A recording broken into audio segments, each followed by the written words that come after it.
মুহূর্তে পৌঁছে গেছি পশ্চিম মেদিনীপুর জেলার বীরসিং গ্রামে। ঈশ্বরচন্দ্র বিদ্যাসাগরের জন্মস্থান বীরসিংয়ে আমরা প্রবেশ করছি। আমরা সবাই জানি 1820 খ্রিস্টাব্দে 26শে সেপ্টেম্বর বিদ্যাসাগর জন্মগ্রহণ করেছিলেন। আমাদের বাংলার গর্ব, মেদিনীপুরের গর্ব ঈশ্বরচন্দ্র বন্দ্যোপাধ্যায়, যিনি ভারতবর্ষের ইতিহাসে তথা বিশ্বের ইতিহাসে একটি গুরুত্বপূর্ণ ভূমিকা গ্রহণ করেছেন। যিনি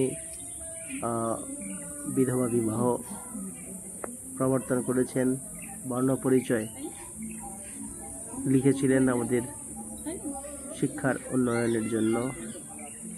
তিনি একজন সমাজ সংস্কারক ছিলেন।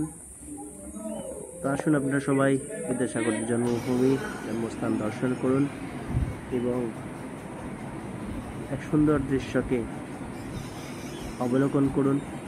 এই সেই বর্ণ পরিচয় যা আমরা ছোটবেলায় শিখেছিলাম, ওয়া ক খ, বিদ্যাসাগরের প্রতিমূর্তি।